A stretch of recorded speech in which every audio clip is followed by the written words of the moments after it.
Hi, and welcome to Buddy's Dream, where we believe every dog deserves a second chance and every person deserves to understand their dog. I'm Jill, and in this first episode of our new blog series, I'm sharing Buddy's Start in Life, which was written in August of 2021. This is the story of Buddy's very first home and the early experiences that would shape his future. This post is part of a larger series called Buddy's Life Before Rehab, where I take you through what happened in Buddy's life before he came to live with me and what we can all learn from it. Whether you're driving, walking your dog, or just taking a break, thank you for being here and for caring about dogs like Buddy. Buddy's Start in Life. Part 1. Where did Buddy's life begin? Before I get started, it might be helpful to give you an overview of who Buddy is and a summary of his life so far. Buddy is a dog with a very unfortunate past. As a result, he came to me fearful of all things and would bite when he got too scared, which was very often since he was afraid of everything. Prior to biting, Buddy doesn't give any warning. He just goes straight to a bite. Not a nip. Buddy bites. He is like this because the people in his past taught him that biting was his only option to protect himself, and the methods they used did not teach him to be confident and comfortable with the world. These people did not intend to teach him to bite. They just did not know how to handle a fearful dog. Unfortunately, most people don't. One thing which compounds Buddy's situation is that in addition to the people in his past not knowing how to properly handle him, he had multiple homes prior to coming to me. Being uprooted and shuffled around so much, he had 4 different owners, has taken a toll on him, making it difficult for him to trust and feel safe. His behavior is a direct reflection of this, and this is something that will take years for him to recover from, that is, if he can recover from it. I didn't want to have a dog. I only offered to help the last owner with him while I was off working during COVID. The owners assured me they would participate in the process and then resume responsibility for him.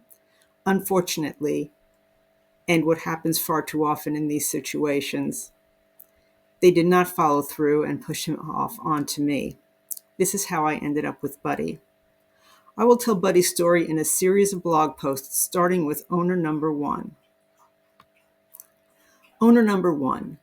Buddy started his life with a breeder who states he was kept in a 4-foot by 8-foot kennel located in a 30-foot by 40-foot outbuilding for his entire life before being sold in May of 2020. The breeder claims to have no records, so based on veterinary examination, Buddy was estimated to be approximately 5 to 6 years old when purchased from the breeder. Per the breeder, Buddy had no interaction with anyone except the breeder, and only had interaction with the breeder for feeding and whatever minimal care he was given. He had never been to a vet. Per the breeder, there was no need, since the breeder administered his vaccinations. This surprised me, since Buddy's tail is docked, and was docked prior to owner number 2 purchasing him from the breeder. Well, I don't know much about tail docking. I always thought it needed to be done by a veterinarian with the dog under anesthesia. Per the breeder, Buddy was not exposed to anything other than what he experienced inside his kennel in the outbuilding. He had no exposure to people or anything in the outside world. When asked why the breeder kept him for so long, the breeder stated, "He just didn't sell." The breeder explained it was because he was a little aggressive due to his fear of people resulting from the lack of exposure to people. The breeder said, "He's just afraid." The breeder states Buddy was never used as a stud dog to breed other litters. Buddy's lack of exposure to people, other than the breeder, for Buddy's first several years of life, would certainly cause him to be fearful of people. If he had not been exposed to being in a house, with all the sounds and activities that occur in a house, this would present another source of fear he would need to overcome when placed in a home. Thank you for listening to Buddy's story. This is just the beginning of a series where I share what Buddy went through, what went wrong, and how it all led to the behavioral challenges he faced. If you'd like to read this blog post or explore more about our mission, head over to buddiesdream.org/blog. You can support Buddy's rehabilitation and our work with dogs like him by shopping our handmade pet accessories or sharing this series with someone who loves dogs too.